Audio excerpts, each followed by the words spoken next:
welcome folks to today's webinar, which is co-organized by United Nations Development Program in Pakistan and National Dialogue Forum on a very important issue, which is about young people in prisons and how they can be reintegrated and rehabilitated in the society.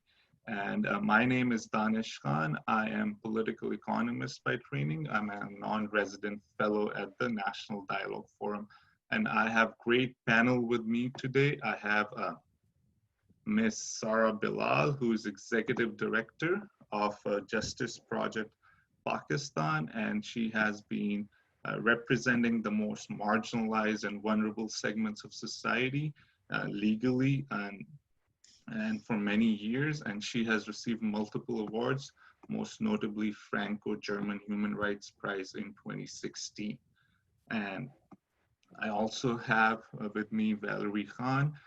She has been living in Pakistan for more than 2 decades, and she is executive director of a non-profit group called Group Development Pakistan, which focuses on the improving policy and legal framework in terms of protecting children's rights, and and her work is to promote more judicial reforms in Pakistan with the focus on children's rights. Then I also have with me Iqbal Ahmed Dito, who is a member from Sindh for National Commission on the Rights of Children. And he has been again working on this issue for many decades. And he's also a member of Provincial Monitoring Committee on Prevention of Child Marriages. And he knows the system from inside. And then I have with me Babar Ghani, who's a social scientist from LUMS, and he looks at these issues with a data oriented approach, and he analyzes this issue with the focus on Pakistan. And I would like to start with a broad question so our audience can get to know about this issue well. And the first question that I would like to raise is, how should we conceptualize imprisonment, right? At a more philosophical and abstract level. And I would like to start by giving few ideas. And again, this is coming from a political economist who doesn't know well the legal structure, but who has some broad understanding of the society. So I see this issue in 2 broad ways, right? So one is we can look at any crime for that matter from both an individual lens, where we see some individual made a choice and as a result, they are punished, right? So that's one way of looking at it. Or we can also look at how individuals make choices, right? Are they not mediated or regulated by the societal factors? So if we look from that perspective, we see that individual choices are regulated by the societal factors. Therefore, when any crime is committed, it's not just the individual who needs to be blamed, but it's also the whole society which is producing that outcome. So therefore, from that perspective, I see rehabilitation and correction as the way forward for any crime, and especially in the case of children, because they are more prone to they're more vulnerable, I guess, than adults. So therefore, we need to look at this whole paradigm in terms of rehabilitation and reintegration. So this is more from a very broad political economy framework, but I'd like Sarah to go first and address how you conceptualize this issue. No, I think that was a really good framing. Thank you for inviting me here, and I'm really happy that this discussion is taking place. Look, from a point of view of prisons in Pakistan, talking about children being tried for crimes and children being punished for crimes is just absolutely a ridiculous thought, really. And unfortunately, that is our reality. When we talk about juvenile offenders, we're talking about children being put in jail. however you want to sugarcoat it, but that is the reality of it. Now, anybody who's had children, I have two young children, would know that they hardly know what they're doing most of the time. And like you mentioned, that they're very vulnerable. So for the law to kind of treat them in any way, shape, or form similar to how they think about adults or how they treat adults is ridiculous. Also, talking about the vulnerability of children and why the prison system is just completely, or the criminal justice system is completely ill-suited to it, the way that it's currently framed. Or currently, the way it's laid out is that the criminal justice system requires the so-called criminal or the accused to be able to defend themselves. In order to defend themselves, they have to be able to instruct their lawyer and to comprehend what's going on around them. Now, I can tell you that I went to 5 years of law school or however many it was to do my bar, and I still barely know this much of the law. So to expect a child that comes from a background where, you might not have had the best start in life, you might not have had access to the same level of education, to expect a child to understand something like the criminal justice system and to be able to defend themselves and participate in it is just, it's just an illogical idea. And then the result of that being that we separate them from society and we somehow put them in these centers for their correction or rehabilitation. I mean, it's just, I don't think it works. And I would be interested to see where it works. I think anytime you take a child out of their community and out of their family or a place of, anytime you separate them, you're further damaging the child permanently. So, but I'm not the child right expert here. I'm just telling you as a lawyer, I find the thought that children are somehow supposed to navigate the criminal justice system to be an absolutely ridiculous idea, really. Great insights, and I just like to add like one more point. Like, so as you mentioned, it's also the class background matters, right? Like the socioeconomic background, the gender, the ethnicity, all of these factors collectively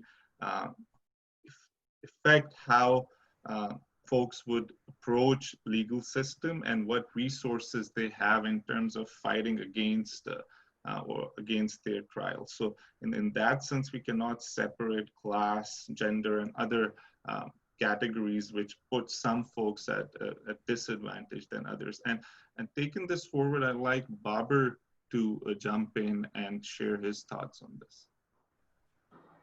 Thank you very much, Danish. I have to agree with Sarah from an emotional point of view. But from a practical point of view, I feel like I mean, obviously, detaining 10-year-olds, tweens, preteens, even early teens is just ridiculous. But I think we recently had an episode where the recent assassination of that person who claimed to be a prophet is being tried as a juvenile, which I feel sure. So I don't want to comment on the legal aspect of that. I'll let Sarah do that. But yes, there has to be some sort of a system for punishing. So juveniles, let me start by defining it, is anyone under 18 years of age. So if they haven't, achieved maturity, which is defined legally speaking as 18 years old.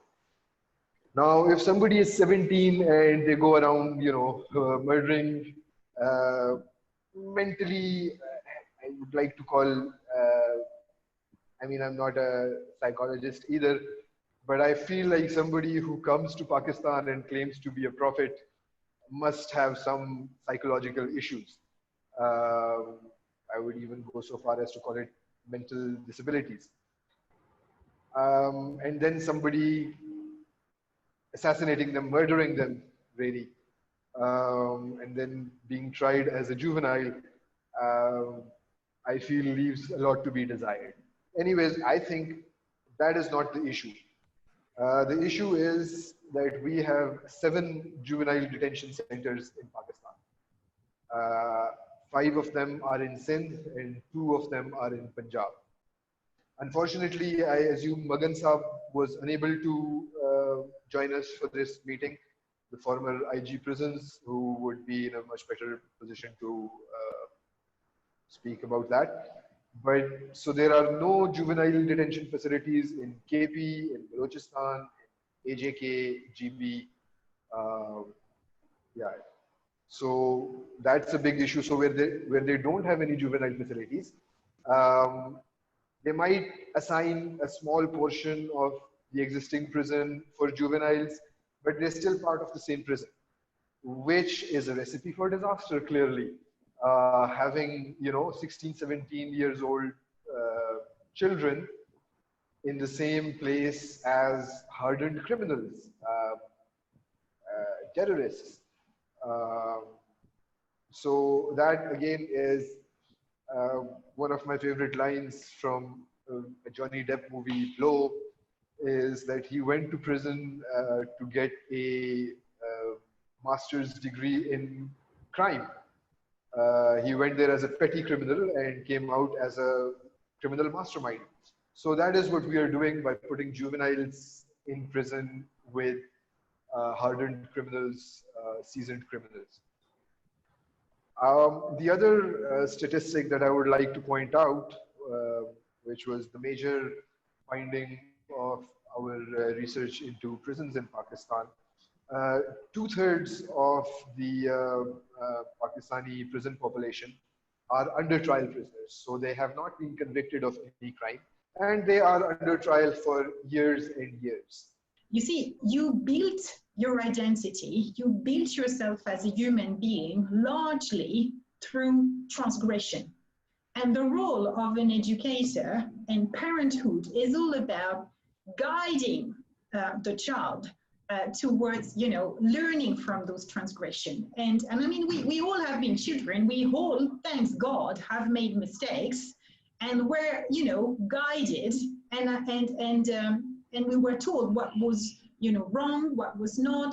We were, I hope, as much as possible, encouraged to reflect upon our actions and the consequences and propose or identify way to amend, basically. So that's an ideal pedagogical setup, but this is ideally the logic of what education should be. Now, when you look at the profile of those children in conflict with the law, I rather like to use that expression. There is definitely a socio-economic factor. Most of those children belong to low socio-economic level. And there is often other factors such as what, let's say challenges within the families. It's not uncommon to have children who have had abusive parents, who have been runaways, this kind of things. And secondly, when you look at the psychological profile of several of those juvenile accused, I have yet to find a juvenile accused, I'm talking in the context of Pakistan, who has not been abused himself in different manner and sustained and repetitive manner. Now, this is not to say that being abused justified abusing others or committing a crime, but this is to say that you need to take into consideration circumstances from an overall socio-economic and psychosocial perspective to understand the drivers of ending up in conflict with the law as a child. And the problem when we label those children as bad children who don't really, deserve empathy or you should be punished, is that as a state or as citizens, we conveniently forget our responsibility in not being able to protect those children from falling in conflict with the law. And in here, I would like to call upon citizen responsibilities and state responsibility to say, not to hurt yourself, but say, okay, we have an issue, what can we do about it? So I'm going to be the fun spoiler here because I'm an optimist. And so even if I know we have challenges, I think that there is a huge momentum currently going on in Pakistan among actors of justice. And that is certainly not to say that things are perfect, but there is really, tangible efforts to reform the criminal justice system. So first of all, we need to refer to the enactment of the Juvenile Justice System Act in 2018, who shifts totally from a retributive approach to a reformative approach, accepting, and that's a major political shift, accepting to take responsibility for the state failure, and let's face it, the parental failure to protect the child, and then try to find a solution which is going to bring back the child towards a healthy environment and a healthy behavior as a citizen. I'll stop here for now. Thank you, very well put, and some great points. And we'll come back to the reforms point that you have raised. So next, I'll come to the Iqbal Ahmed Saab, and I want him to share his thoughts. Thank you, Danish.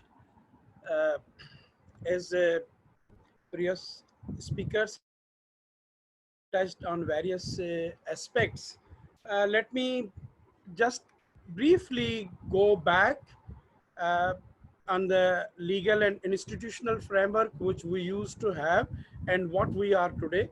And as Valerie mentioned, that come in conflict with law, the last stage is the deprivation of their liberty, that is the prison system. So I will also touch briefly the earlier stage, why a child or a juvenile lands into the prison system, what are the other areas. So no doubt, the whole approach of the criminal justice system, as emphasized by speaker, has been the punitive, retributive. In Prison Act 1894 and the Prisoners Act 1900. And when we come forward, we will see that the whole paradigm of that prison or prison management or the confinement to deter the offender from the society and to punish them and to give a lesson to the society so that there should be a deterrence effect. So deterrence and retributive theory was the major paradigm of that era. But even we, at that time, we have a Reformatory School Act 1897. If we look back to the 1897 Reformatory School Act, where the juvenile, at that time, the juvenile in CRPC, in Criminal Procedure Code, recognized, and still that is recognized. I think Sarah will bear me, that the section 29B of the CRPC still defines juvenile as below 15 years.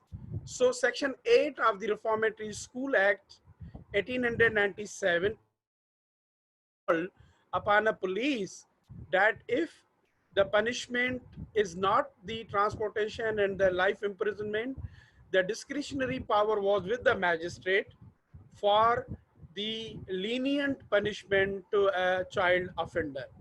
After that, when we come back, even in Sindh, there used to be a Bombay Children Act 1924. And in Bombay Children Act, you can imagine the level of the progressiveness of the laws and institutions continent when the Geneva Declaration after the World War was being adopted in the League of Nations there. Here, the Bombay Children Act was so progressive that it talked about the certified schools, that it talked about the vocational, they talked about not only in the public sector, but it was talking about the registration of such institution in the private realm and domain. And so the Bombay Children Act was replaced by the 1955 Sindh Children Act. And Sindh Children Act, we have a two. One is the remand home. In 26 section of the Sindh Children Act, children below 16 years were supposed to be housed in the remand home, and remand home was to be managed by the non-professionals. And this is the approach, the progressiveness of that law, that it talked about managed by a superintendent, but it was just like a school. And the Youthful Offender Industrial School, that was still the institution in the section 25 and certified. But what happened after one unit, this law went into abrogation, and when one unit was reverted back, so this was not so that we in Sindh we have a progressive law. In Punjab we have a both, we have many other progressive laws. Now, apart from that, it is not only the custodial measures for keeping the children. One was the educational and vocational through remand homes, certified schools, juvenile jails, and other was through the non-custodial measures, and that was the Good Conduct of Prisoners Act 1926, its rules 27, and Probation of Offenders Ordinance 1961. What happened, unfortunately, that the paradigm of retributive and deterrence overwhelmed the reform approach, and these non-custodial measures were pushed forward. What is the result? Still now, Valerie Khan and other people who are practicing in such area, they will bear with me that after 18th Amendment, not a single province has adopted the probation of offenders ordinance. Not a single province has, because you cannot do reintegration without parole and probation department. Reintegration is not the mandate of the prison department. And still, what the Sindh government has done, if Mangan Saab may be listening to my, uh, the Sindh children, the Sindh Prison and Correctional Facilities Act in 2019, which has been enacted, that's a very progressive law, and the rules they had made, they are very good progressive, but the correction department under the prison department. And this is the approach we should come out of this thing, that the very the very department which is supposed to discipline, or which is supposed to carry out the judgments where the lawful liberty and movement is done, how they can enforce the correction within that system, because that has to be given to the reclamation and probation departments. So this area of non-custodial measures for the reintegration, for the probation, it is still a neglected area, for which I say that, like the Sarah and Valerie and many other people, they can take it to the policy makers, they can create the debate, they can create the policy issue, so that, so yes, Sindh has enacted the law, KPK has enacted the probation law, but still in other areas is that, okay, what I'm trying to say, that the when we say child in conflict with law, the primary purpose is that when police arrest a child, detain a child, probation still now is a judicial function as per the statutes. Okay, and executive function as well. So the problem is the police at the police station level is not having a probation approach which allows further reintegration. You are excluding them from social life. The least you can do is provide them the opportunity for an education. And in most cases, as far as I've seen, they work pretty well. Also because poor kids, they don't have any other outlet. It's not like they can waste their time in the bazaars or anything like that. So they do concentrate more on their education, whatever facilities are provided. So again, as well as that, there is psychological support available to them at whatever level. Obviously, it's not the top level that you would hope, but it's better than having nothing at all. So yes, juvenile prisoners are treated even when they are part of the regular prisons. they're treated differently. Some of the regular prisons have schools in them. So, and of course, you need to do that because you still have a chance of corrections with juveniles. You know, with hardened criminals, there may be less of a chance for that. But with children, almost majority of the cases, if not 99%, they have made a mistake. They have not understood the consequences of their actions. They have been misled by someone to carrying out an illegal act, and they're paying for that mistake. But they shouldn't be made to pay for it, too heavy a price.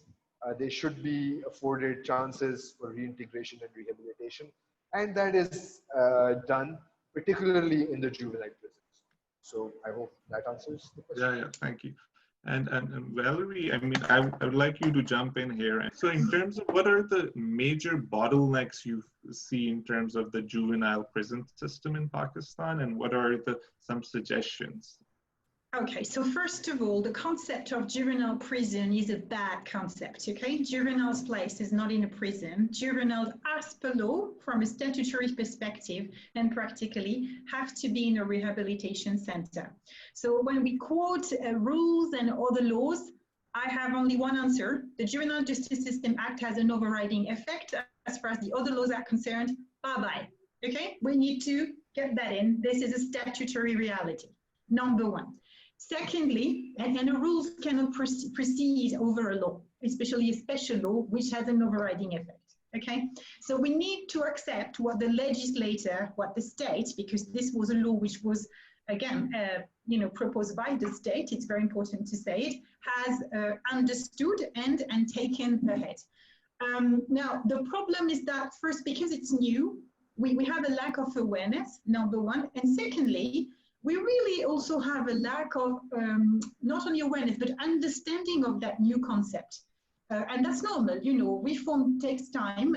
We all need to learn new realities. So I think what the National Judicial Policy Making Committee of the Supreme Court has currently done, which has been to order that judicial officers and prosecutors should be trained on the concept of child rights and justice with children now, as per the World Congress for Child Justice, is critical, because we need to understand that you do not stop and you do not transform a child who has violated the law into a positive citizen by exposing that child to more violence. This is as simple as that, okay? Violence begets violence, and as Babar said earlier, prisons, or the current system which is being in place, even when it is not prison, is a university to become a bigger criminal. And in terms of, because I know that your underlying theme is countering extremism, we know that these are places where those networks are present, when there is a reach out, and then even if it is not within those structures,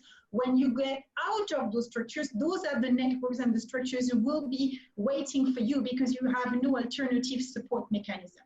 So what the state has very intelligently planned, understood and prepared is a comprehensive mechanism, which is what? At a pre-trial level, which means, all right, that's a child before 10, the problem does not exist because the minimum age for criminal responsibility is 10 years of age. And then according to the judge assessment, if he or she thinks that the child does not understand the consequences of his or her act, it can be up to 14 years of age.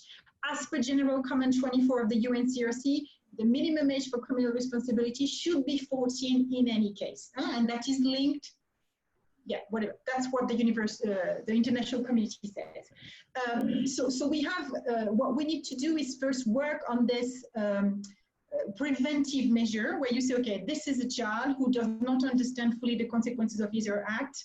And we're going to practice what we call diversion, which means you don't take the child to the formal justice system, and you try in a monitored manner under the supervision of the Juvenile Justice Committee, reform that child into a healthy and positive functioning citizen, number one. That is imperfect. We have only 8 juvenile justice committees that have been established in Pakistan so far. Only 1 is operational in Peshawar, and for the first time in the history of Pakistan, 4 boys have a veil diversion. So that's a historical first, and we need to upscale that.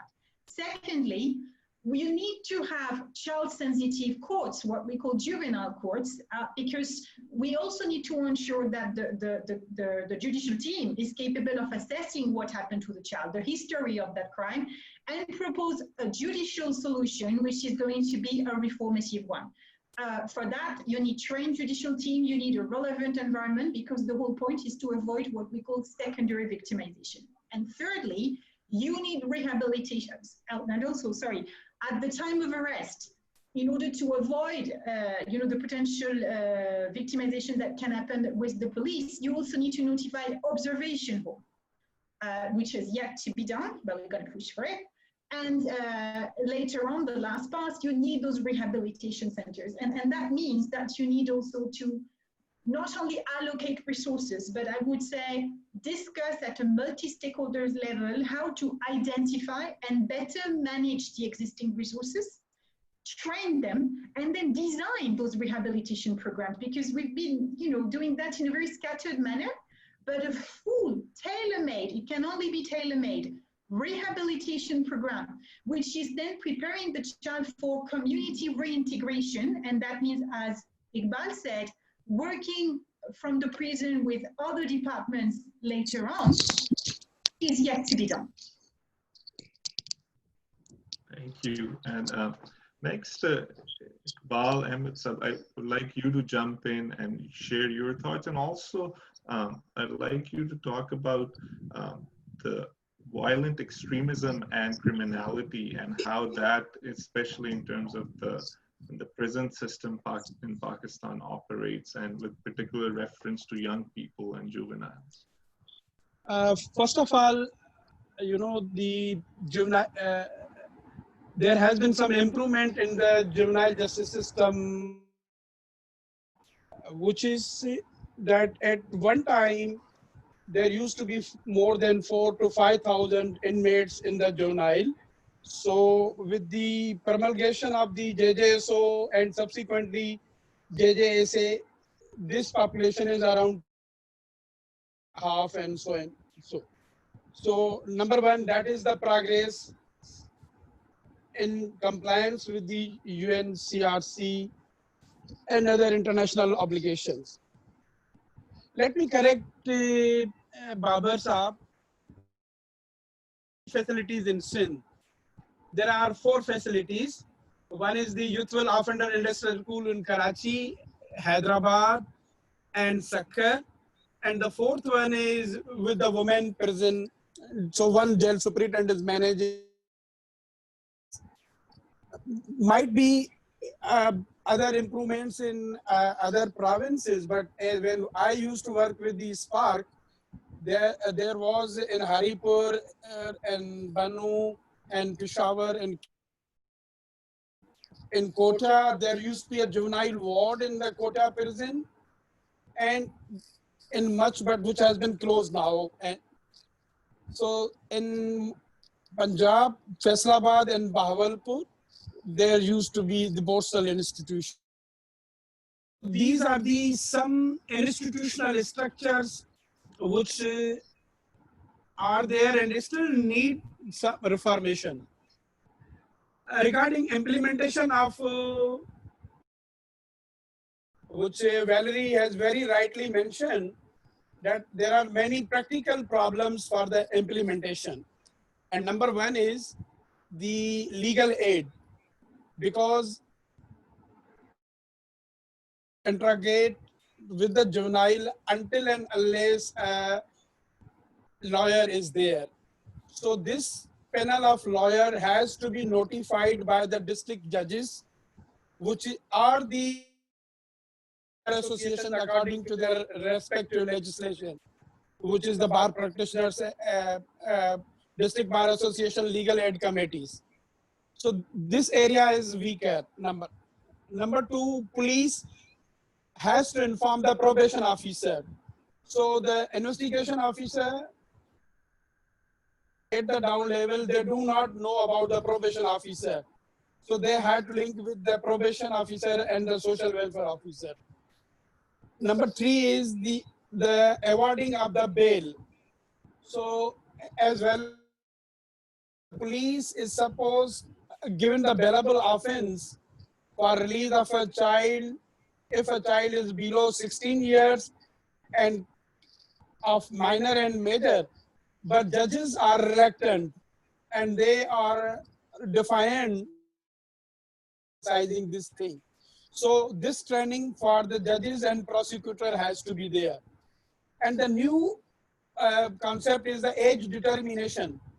And age determination which elaborates the steps. And then finally comes the divergent concept.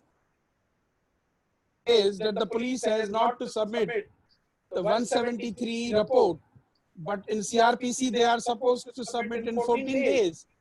Though this is a special law, but this has to be harmonized and internalized within the police and court system. And the Juvenile Justice Committee, it does not also have members from the police, or we can say the juvenile court is heading that. So this is again a mechanism where police, welfare, probation officer, the news, they need to harmonize themselves. Again, the juvenile rehabilitation centers. So all the Borstal or youthful offenders or remand home, they had to be renamed as the rehabilitation centers. And more importantly, female probation officers, in case of if there is a female juvenile at the police station, she has to be placed at the probation of a, like there is no female probation officer till today. So is case in Balochistan, few in KP and Punjab. So this is the practical implementation of the juvenile. And courts are, of course, they have process and other things. So they needs to be harmonized with the current CRPC, and because the PPC 82 criminal responsibility, which the Valerie was mentioning that it should be raised to the 14. But still, even if 82 and 83 of the PPC is scrutinized by the prosecutors at the, I think most of the juvenile population will be free from the custodial measures, and further they can be put on the disposal of the probation. And the last thing, how to connect them with the employment, reintegration, because we need to destigmatize the juvenile. Because when we say juvenile, they are stigmatized, and when they pass the conviction, no Chamber of Commerce and other, they are ready to employ them. So Ministry of Industries, Commerce and Labor departments, they need to be stakeholder so that the rehabilitation is there. And as, but that is dormant. There should be a sanctioned leave for the juveniles or the open prison for the vocational. So these are the new areas which are the challenges. Last, about the extremism cannot be eliminated by kinetic measures or by having high security prisons.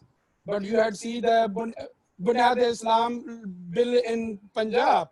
So where you cannot criticize, where you can have a dissent. So these are the basic, I think, the non-kinetic measures in the syllabus, curriculum, and the tolerance. These are the, and through maybe many other things, But extremism, I had reviewed few studies of the de-radicalization being done in Sindh prisons of the juveniles or in the internment centers in the KP. Religious thought which is being inculcated in them for the reformation. But I think in order to de-radicalize them, so we need to have a secular approaches as well.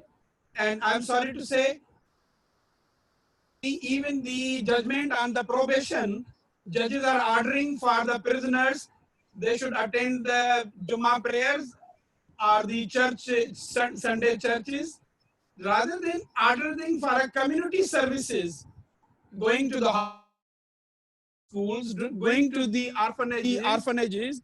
So these are the approaches which we need to adopt. So I think I might have elaborated more. So if any question, I will be happy to. Thank you. Thank you. Thank you. That's great. If I could just add to what Iqbal Saab said. So our research into prisons also revealed that the major cause of ineffectiveness of the criminal justice system is a major lack of effective coordination between the various pillars involved in the criminal justice system. So prisons, probation, police, and the judiciary, and the prosecution. If that was our main conclusion, that in order to sort out the problems with the corrections system, with the whole criminal justice system, there needs to be a much deeper collaboration. Almost they have to go hand in hand every step of the way, which it is not. So the same thing applies to the whole criminal justice system. Thanks. So we got some really good questions from our audience as well, but the last few questions with Sarah, can you please discuss the unique challenges faced by the young female prisoners in Pakistan? Because there's a overall there's a gender discrimination, and there are a lot of barriers, and especially in terms of prison. What are those unique challenges? So I would actually like to defer this question to Valerie, but I can speak to you about, there's been studies done, one by the UNODC, I believe, on the state of women in prison in Pakistan. And I know that the Legal Aid Society has done a couple of studies from Karachi Central Jail as well. And the statistics for women in prison in Pakistan reflect what the global statistics for women in prison are.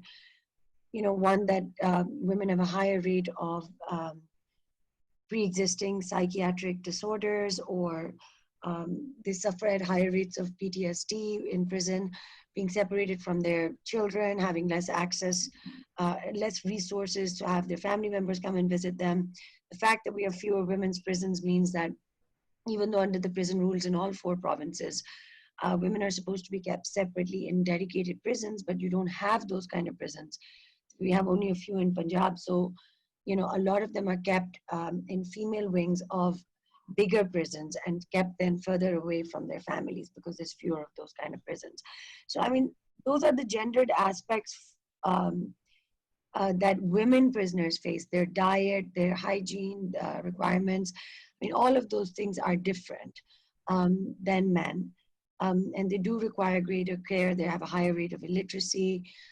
Their ability to earn money doing in-prison labor, that's different.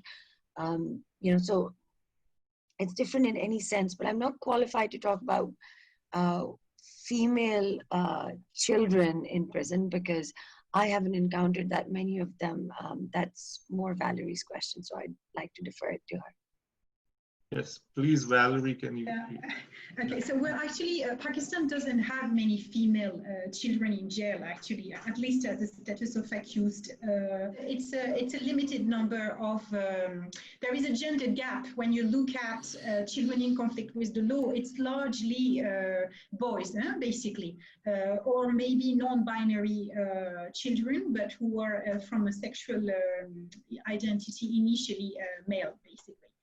But however, what happens is that for the few children who are female and in contact with the law, that's actually problematic, because if there are little structures for boys, there is literally none as far as the female children in conflict with the law are concerned. So when it happens, they're actually sent to adult women's sections and mixed with adults. So that's actually problematic.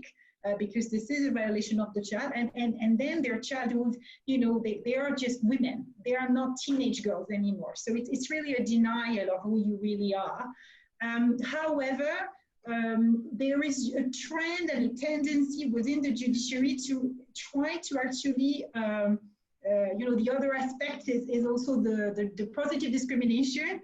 When they can put those girls in probation and everything, they're actually trying to do so, because, you know, it doesn't look good to send a girl in a prison. The problem is that really for that minority who goes into detention, then the scenario is really inadequate, and also the stigma which is faced by those female children in conflict with the law is even tripled compared to the boys. So that's something we're going to have to look into. And again, this is it's a big emerging field. But are there any studies done on Pakistan which shows that how the violent extremism and the young folks in our prison or rehabilitation centers are intersect with each other? And again, kindly, because we're running out of time, so if keep it brief. Anyone? So Sarah, can you go for it? Yeah, I just like to talk about this, because I think that, I mean, you can talk about prisons and rehabilitation, and we already know that that's a very difficult thing to impose in most correctional institutes, I guess, apart from maybe the Scandies have got it right for a little bit. But I mean, that's a huge effort. I'm not sure I agree with the framing of it in a further kind of, you know, countering violent extremism. For me, violence and, you know, people who end up in prison, as Valerie very eloquently explained, especially when you're talking about children, are people that we have failed as a society. And then, you know, we've failed them on multiple levels, and then we failed them in the criminal justice system, we'll fail them as a society, as, you know, the parents, and then we've thrown them into prison, which is a fundamentally dehumanizing concept. It is a violent place. It is a dehumanizing place. It's hell on earth. And then we say, okay, well, this is where you're going to fix yourself.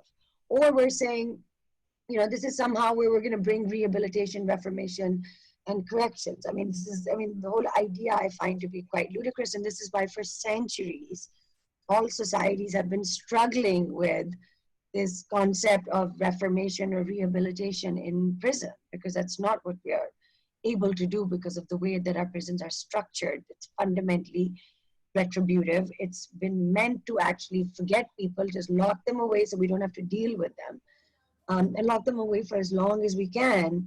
We just don't want to deal with them as a society. But when we start then picking hairs and saying countering violent extremism, countering this, I find that to be a further kind of an obfuscation.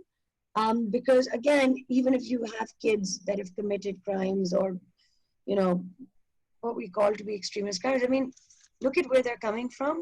And, you know, we failed them as a society. I mean, somebody else on this panel talked about how we need to have secular education.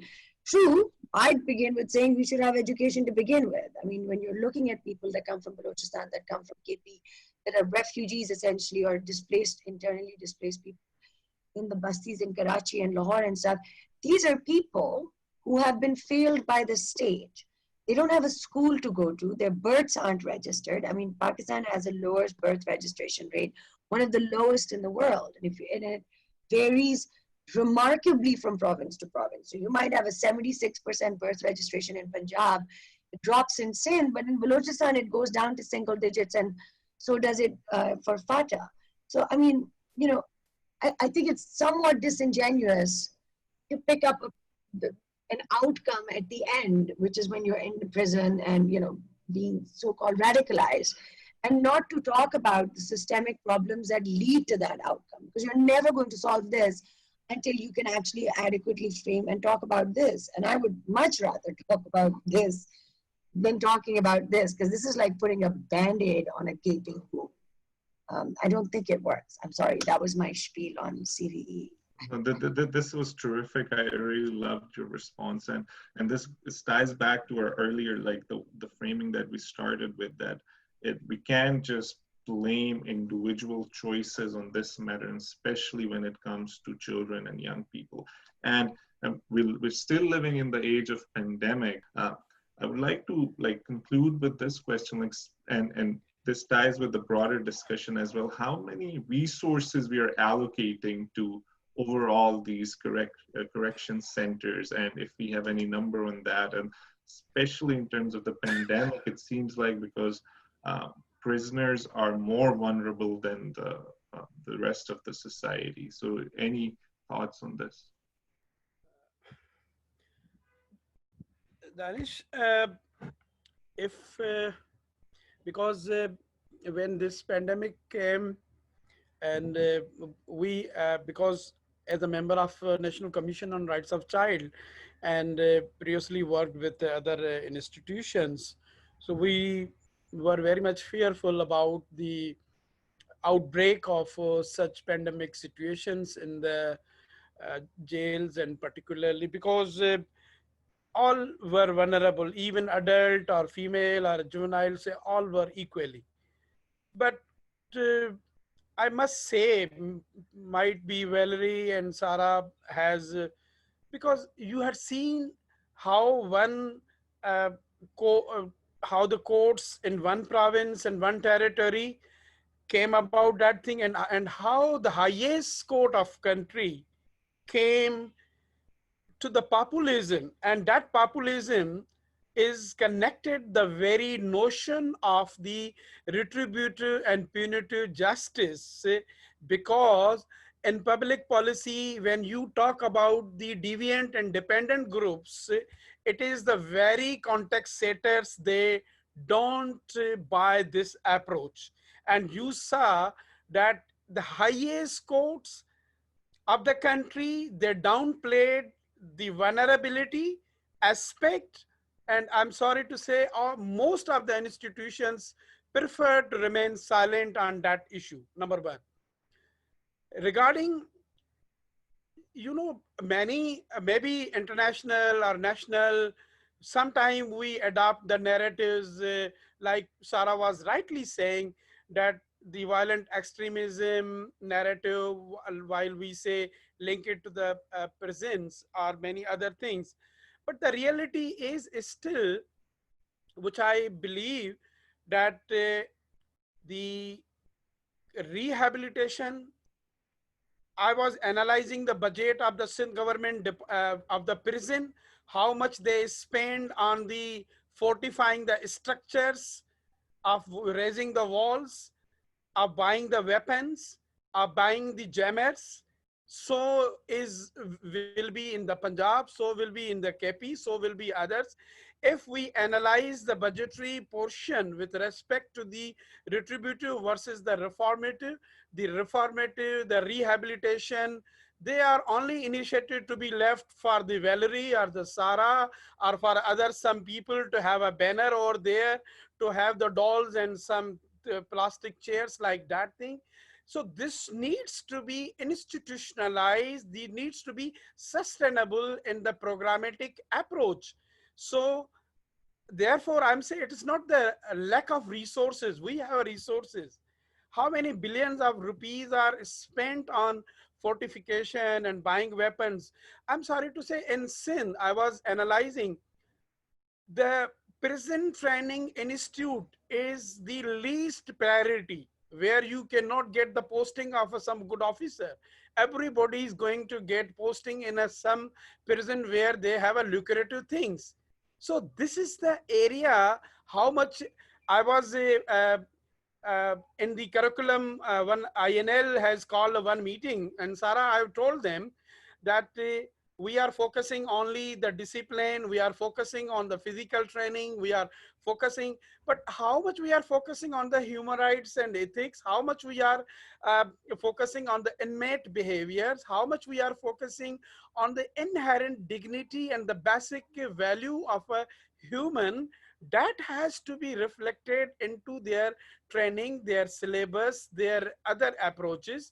So these are areas which are very neglected, unfortunately.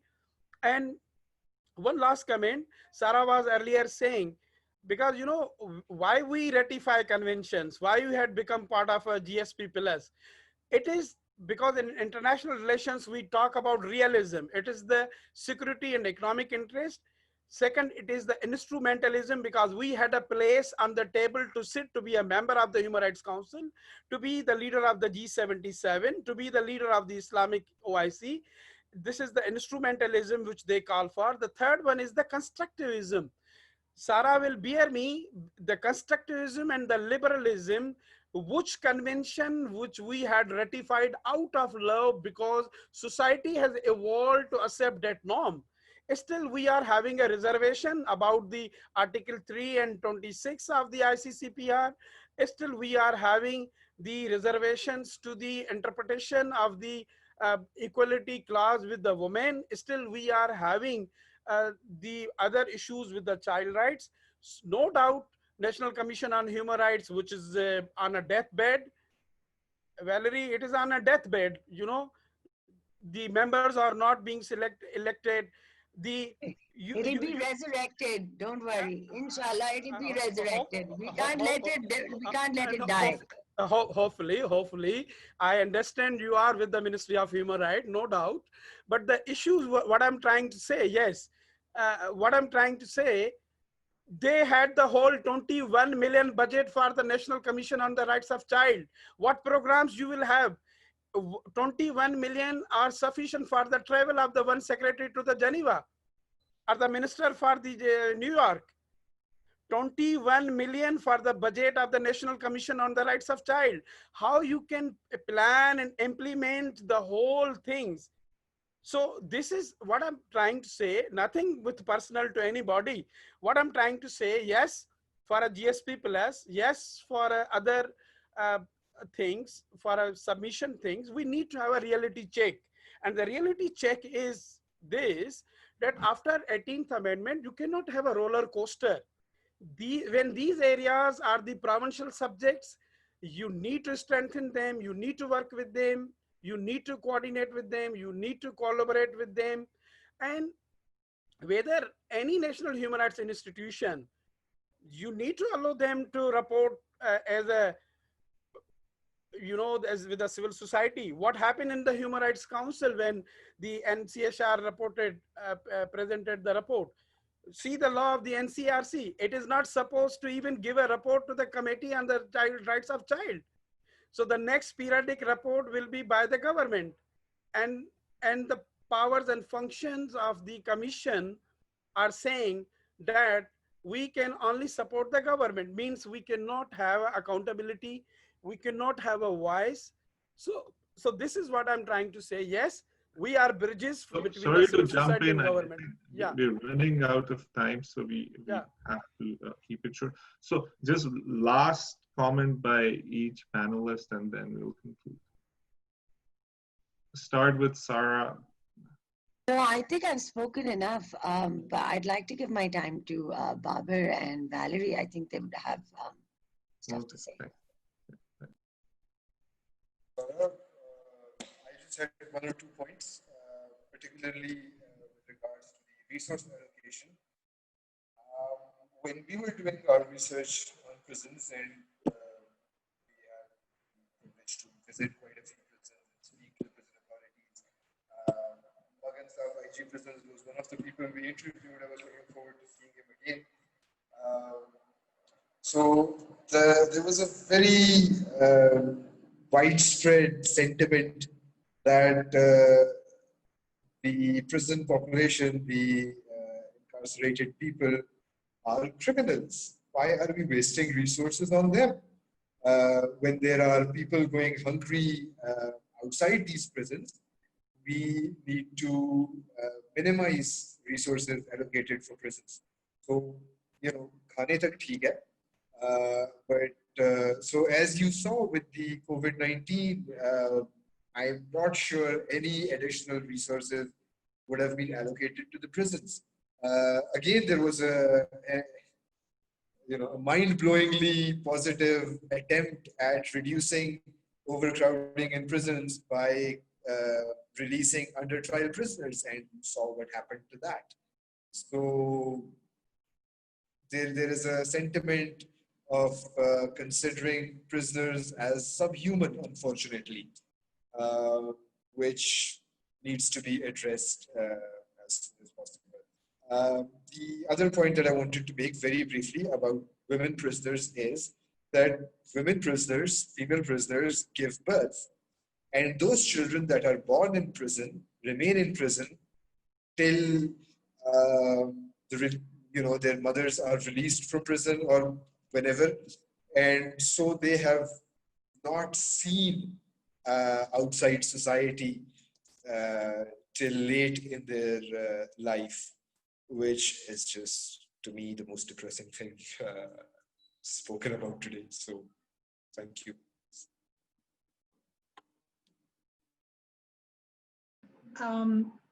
Well, I think if I have a message to give is that, first of all, research shows that confinement is one of the worst treatment that you can give to a human being in general, but to a child in particular. So I think we now need to come to terms with the idea that the legislative framework has come up with a reformative approach that certainly may be strengthened, but this is the message that needs to be translated into an exercise of legal enforcement now. I think Pakistan has taken into consideration some of the recommendation of the ICCPR committee. So we now need to work on that. As I said, I'm an optimist. I'm working with the judiciary in Pakistan, with ministries, and I think those people really genuinely want to make a difference. And I think by taking care of a marginalized and a significant marginalized segment of the society, which is children in conflict with the law, and remembering that institutionalization has to be always used as a last resort and always in a reformative manner, then we will already have gone a long way. And I guess I'm looking forward to look at what's going to happen in the next, at least the next 3 to 5 years in Pakistan, because it's a very encouraging movement which is currently taking place, despite all challenges. But, I want to focus on the solutions, really.